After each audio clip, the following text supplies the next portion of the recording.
Welcome to this explainer. Today, we're diving deep into the massive data dump of the Epstein Files to untangle a dark and incredibly complex web of global elite connections and chilling operations. Now, this isn't just about reading the headlines you've already seen.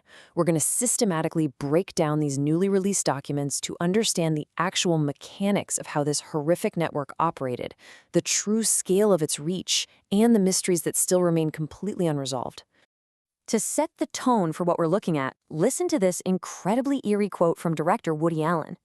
Back in a 2016 birthday message, he described Epstein's home using this striking, vampiric imagery, literally comparing it to Castle Dracula.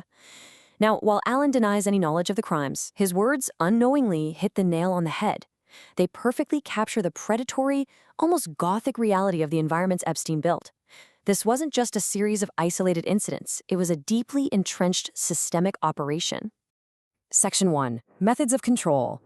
To even begin to understand the sheer scale of this operation, we first have to look at the horrifying methods used at the very center of his web. So the files reveal just how meticulously calculated the abuse was. The data dump uncovers an email from March 2014 where Epstein is actually asking about trumpet plants at a nursery. He's referring to Angel's trumpet, a plant that produces scopolamine, which is often called devil's breath. Epstein was fully aware of what this did. He was even forwarded an article detailing how the drug leaves victims in the zombie-like state, completely stripping away their free will. And terrifyingly, an FBI memo features a victim recalling fading in and out of consciousness after being drugged. So it's pretty clear these plants weren't just for gardening. And it was a classic, terrifying bait and switch. They used innocent-sounding bait, university scholarships, modeling contracts, or even simple invitations to give a massage for a few $100s. But in reality, these were highly sophisticated mechanisms for trafficking and disguised hush money. The victims thought they were stepping into a totally legitimate opportunity, only to realize his true intentions once the doors closed and they were trapped. But he wasn't just controlling his victims. The guy was building an immense blackmail archive. The data dump uncovered over 2,000 videos. We're talking about hidden spy cameras positioned secretly in offices and bedrooms, capturing explicit and often coerced acts. And perhaps the most deeply disturbing detail found in this footage? The presence of innocent teddy bears deliberately placed on the beds during these horrific recordings. He was watching everything, documenting everyone, and building an absolute vault of leverage. Section 2. Rebranding a monster. As the walls slowly began to close in around him, the strategy shifted to pure manipulation of public perception. It is just completely staggering to read this quote from former White House chief strategist Steve Bannon, who was actively strategizing to rebrand the convicted financier.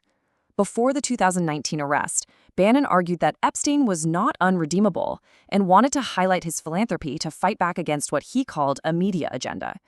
The source files show a concerted, high-level political effort to intentionally reshape the narrative of a known trafficker.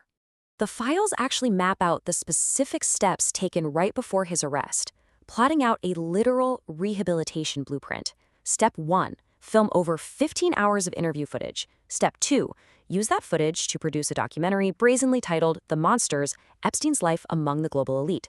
And Step 3, release a video interview on YouTube, which Epstein claimed Woody Allen would actually help edit. It was a total masterclass in attempted gaslighting, aiming to sanitize his image by placing him comfortably alongside the world's most elite figures.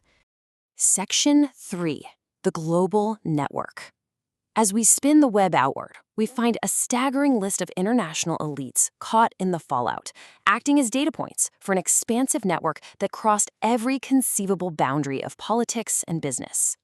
Think about the devastating professional and legal fallout across different industries and continents here. You've got former Norway Prime Minister Thorbjorn Jagland charged with corruption after Epstein funded his travel. Hyatt executive Thomas Pritzker resigning after emails surfaced about wanting to be in Afghanistan with boys with toys.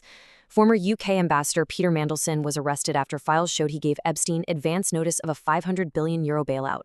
Prince Andrew faced a historic arrest, and former White House counsel Catherine Rumler resigned from Goldman Sachs after being listed as a backup executor on Epstein's will. This shows exactly how deeply his financial and political influence penetrated the absolute highest levels of global power.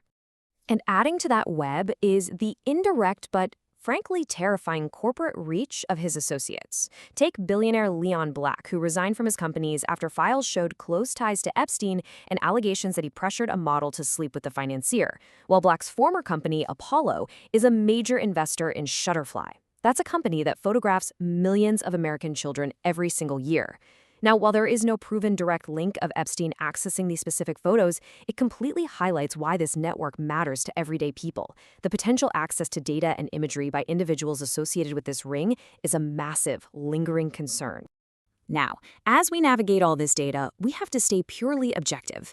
We need to contrast the verified, bipartisan involvement of major political figures against a wave of modern disinformation. On one hand, we have verified file data showing former President Bill Clinton on the flight logs multiple times, leading to upcoming scheduled testimony. That is a verified fact. But on the other hand, hacker groups are weaponizing this data dump using AI to generate completely fake images linking French President Emmanuel Macron and NYC Mayor Zoran Mamdani to Epstein. It is absolutely vital to separate the terrifying verified truths from the AI-generated hoaxes designed to confuse us. Section 4. Horrors of the Island. Let's zoom back into the twisted physical spaces he controlled, contrasting his high society corporate connections with the horrific, unfiltered reality found on his private properties. To really quantify this horror, The Economist analyzed over 1 million of his emails using an AI language model trained to score them on a scale of 1 to 10 for disturbing content. Out of a sample of 635,000 email chains, a terrifying 1,500 of them received a maximum level 10 rating for being very disturbing. This isn't just hearsay. This is turning subjective horror into hard, undeniable data. We are talking about emails featuring minors, requests for Skype sessions when parents were away, and incredibly explicit reports from scouts. And the search warrants from his island in his New York townhouse, they literally read like a horror movie set. Investigators found a dentist chair, a blackboard explicitly reading Power and Deception, and a deeply disturbing statue of a woman in a wedding dress hanging by a noose from the ceiling just to greet guests. Plus, he willingly decorated his homes with countless framed photographs of his victims.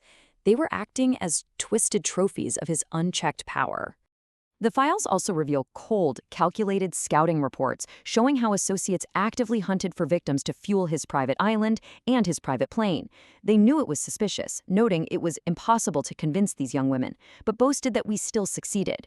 And once these victims were secured, they were flown on his private jet, where victims testified that flight crews were actually ordered to hide in the cockpit to avoid witnessing the half-dressed teenagers being assaulted in the main cabin. Section 5. The Missing Files. As we reach the absolute edges of this web, we confront the deepest, darkest, and most unresolved mysteries that keep this true crime saga alive today. Just look at the bizarre timeline of anomalies surrounding his properties and his eventual death. First, a 2019 tip to a New Mexico DJ claimed 2 foreign women were murdered and buried at Epstein Zorro Ranch, which actually prompted a newly reopened criminal probe today. Then, in the days before his death in a high-security prison, notes show him allegedly plotting an escape, mentioning jets and writing the cryptic phrase, "jail out equals 10. Then, on August 10, 2019, the photo of his corpse is bizarrely missing his signature barbed wire bicep tattoo. And finally, a post from an alleged prison guard claimed he was actually switched out in a wheelchair hours before the suicide was reported. These data points from the files feed the terrifying conspiracy that he faked his own death. But as we process all of this, we have to remember that what we are seeing today is only a fraction of the iceberg. The government officially acknowledged reviewing 6 million documents related to this case, but they only released 3.5 million to the public. That leaves a staggering 2.5 million files completely unaccounted for, blacked out, and hidden from public view. Which brings us to the end of our explainer today.